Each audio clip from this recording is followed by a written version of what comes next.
film was meant to be a kind of experiential river that the viewer gets immersed in and taken to all these places around the world and witnessing all these existential interactions with water in places that they would never normally see.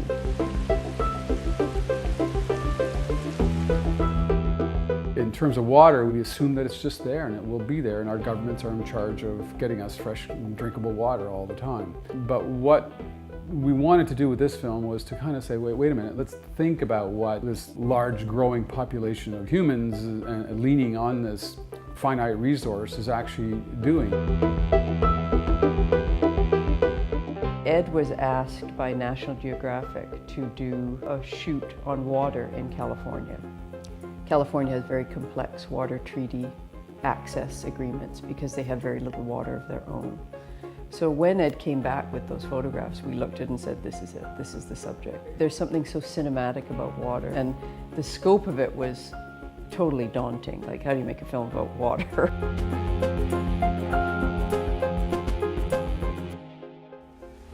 In 2006, I made a film about Ed's work. We followed him through China as he kind of documented photographically that Industrial Revolution. I went there searching for, well, what does that look like? How does that transplanted technology appear within China? Manufactured Landscapes was a good, I think, environment for us all to work together, and then that became the collaboration on Watermark, where Ed was, from the beginning, part of the filmmaking team.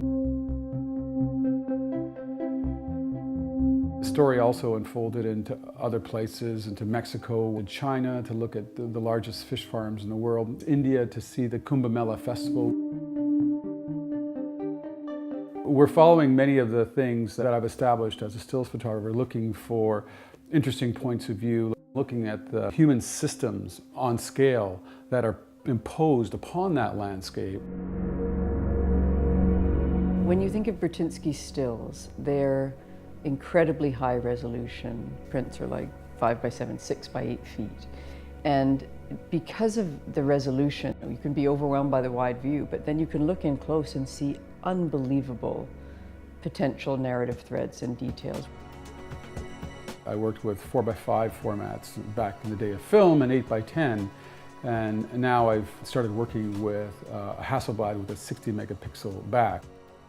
The richness of the aesthetic experience of this film was very much dependent upon the proper use of technology. We had a red Epic camera, a hand-assembled prototype. It was so new, it hadn't even been released yet, and that shoots in 5K. So we had that as our main camera.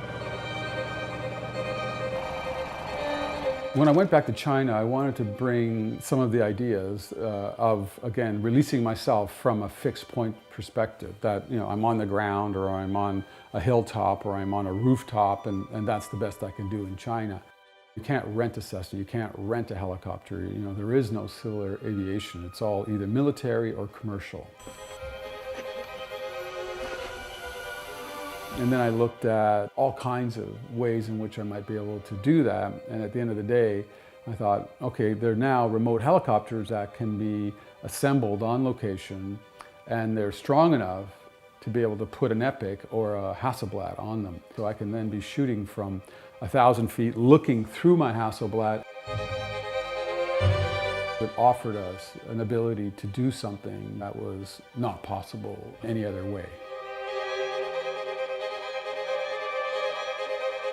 It's really difficult when you arrive in some of these environments that are so huge in scale. And often the subject is just so vast, it's really hard to find one way of comprehensively trying to tell that story. What ended up happening in production is that we kind of easily fell into these areas of strength. So Ed would spend one whole day getting one shot, and we would go off and find the workers coming home from their shift, having dinner, talking to them, finding people in little details. The whole film is a dialogue between scale and detail in some way, or particular and universal, or the big view, the tiny view.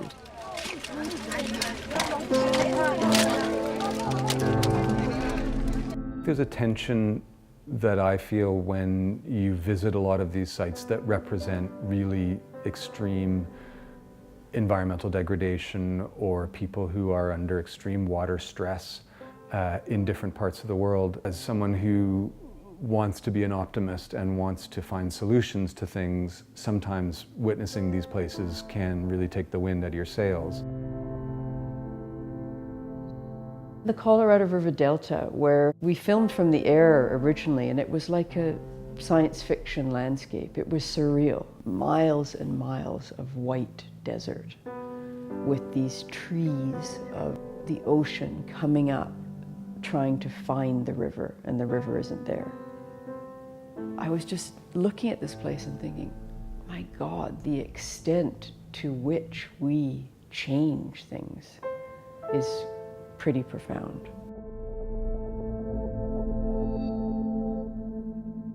This film is about allowing you to experience these places, and if it opens up your consciousness to think about something that you might take for granted, turning on a tap, having a drink of water, you know, jumping in a lake, having a shower, all these things that we do here without thinking about it. If it changes your perspective on that a little bit, then it's done something meaningful.